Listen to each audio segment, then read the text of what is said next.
नमस्कार बंधुरा रूपालिस kitchen and ब्लग्से तुम्हारे प्रत्येकके स्वागत। माछेर माथा दिए लाउ घंट এই রেসিপিটা আজকে তোমাদের সঙ্গে শেয়ার করব। তার জন্য দেখো এখানে কাতলা মাছের মাথা নিয়েছি, আমি একটা মাথা নিয়েছি, মাঝখান থেকে ভাগ করে ভালো করে ধুয়ে পরিষ্কার করে নিয়েছি। এবার এর মধ্যে আমি হাফ টি স্পুন লবণ আর হাফ টি স্পুন হলুদ গুঁড়ো দিয়ে দিচ্ছি। খুব ভালো করে হলুদ গুঁড়ো আর লবণ দিয়ে মাছের মাথার যে বোথ সাইডটা মাখিয়ে নিতে হবে। খুব সুন্দর করে মাখিয়ে নিচ্ছি আমি।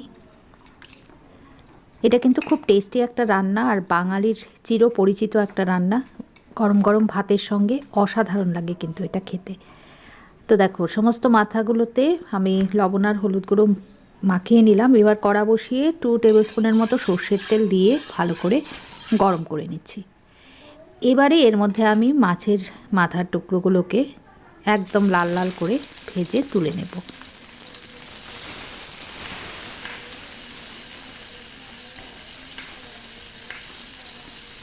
একটা সাইড হয়ে গেলে পরে এগুলোকে আমি উল্টে পাল্টে খুব সুন্দর করে লাল করে ভেজে নেব। মিডিয়াম ফ্লেমে এগুলোকে ভাজা করলে কিন্তু ভেতর পর্যন্ত খুব ভালো ভাজা হয়ে যাবে। তো একটা সাইড ভাজা হয়ে গেছে, দেখো একদম কড়া করে ভেজে নিচ্ছি, লাল লাল হয়ে গেছে।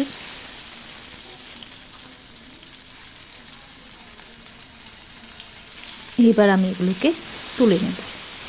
বোথ সাইড খুব ভালো করে ভেজে নেওয়া হয়ে গেল। এবার এগুলোকে তুলে নিচ্ছি। সেম তেলের মধ্যে আমি ফোড়ন দিয়ে দিচ্ছি 2টো গোটা শুকনো লঙ্কা, আর দিয়ে দেব হচ্ছে হাফ টি স্পুনের মতো গোটা জিরে। ফোড়নটাকে একটু ভাজা ভাজা করে নেব। এবারে চেরা কাঁচা লঙ্কা আমি 5-6টার মতো এখানে দিয়ে দিচ্ছি। তোমরা ঝালটা যে যার পছন্দ মতো ব্যবহার করতেই পারো, তবে এই লাউয়ের এই ঘন্টটাতে কিন্তু খুব বেশি ঝাল হলে খেতে ততটা ভালো লাগে না।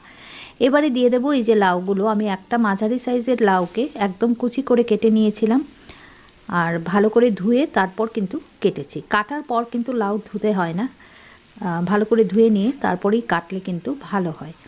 এবার ওপর নিচ করে ভালো করে মিশিয়ে দেবো। আমি গ্যাসের ফ্লেমটাকে একদম হাই করে রেখেছি। এখন দিয়ে দিচ্ছি এর মধ্যে স্বাদ মতো লবণ, হাফ টি স্পুন চিনি দিলাম, হলুদ গুঁড়ো দিয়ে দেবো 1 টিস্পুন, 1 টিস্পুন দিয়ে দেবো হচ্ছে জিরে গুঁড়ো, আর দিয়ে দেবো হাফ টিস্পুনের মতো ধনে গুঁড়ো।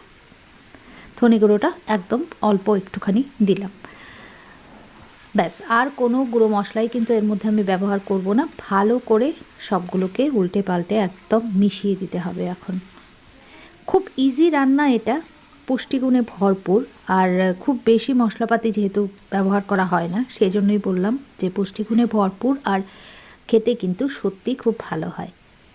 দেখো ভালো করে মিশিয়ে দিচ্ছি উল্টে পাল্টে। এবারে একটা ঢাকনা দিয়ে ঢেকে 5 থেকে 7 মিনিটের মতো মিডিয়াম ফ্লেমে এটাকে রান্না হতে দেব।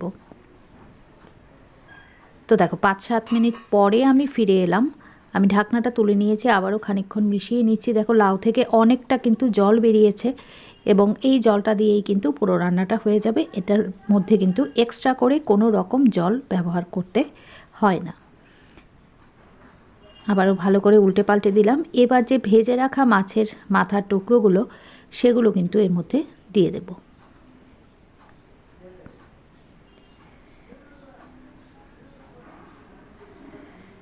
এবারে আবারও একটা ঢাকনা দিয়ে ঢেকে 5-6 মিনিটের মতো একটুখানি মিডিয়াম ফ্লেমে রান্না করে নেব। তো 5-6 মিনিট পরে আমি ঢাকনাটা তুলে নিলাম, আর মাছের মুড়োগুলো অনেকটাই নরম হয়ে গেছে। একটুখানি ভেঙে ভেঙে আমি লাউয়ের ঘন্টটার সঙ্গে একটু মিশিয়ে দেব, তাতে করে খেতে অনেকটাই ভালো লাগবে। খুব বেশি ভাঙবো না, তাহলে কাটা কাটা হয়ে যাবে। তো একটু জাস্ট খুন্তিটা দিয়ে ভেঙে মিশিয়ে দেব। এভাবে মিশিয়ে আরও মিনিট 5-এর জন্য এটাকে ঢাকনা দিয়ে ঢেকে রান্না হতে দেব, যেন মাছের মাথার পুরো মাছের গন্ধটা লাউয়ের মধ্যে একদম মিলেমিশে যায় সেই জন্য। তো আবারও মিনিট 5-এর জন্য ঢেকে রাখলাম লো মিডিয়াম ফ্লেমে। এবার ঢাকনাটা তুলে নিয়েছি। আমি কিন্তু রান্নার একদম শেষ পর্যায়ে চলে এসেছি। এবার ভালো করে আরও খানিকটা নাড়াচাড়া করে এক্সট্রা যে জলটা লাউ থেকে বেরিয়েছে সেটা শুকিয়ে নামিয়ে নিচ্ছি আমি। তো আমার আজকের রেসিপিটা কেমন লাগলো অবশ্যই কমেন্ট করে জানিও। ভালো লাগলে লাইক করো, শেয়ার করো, আর অবশ্যই কিন্তু সাবস্ক্রাইব করে আমার পাশে থেকো। আজ তাহলে এ পর্যন্তই। এটাকে আমি নামিয়ে তোমাদেরকে আবার অবশ্যই দেখাবো। আর দেখো কতটা ভালো হয়েছে দেখতে। তো সবাই খুব ভালো থেকো, সুস্থ থেকো, আর অবশ্যই সাবধানে থেকো। টাটা সবাইকে।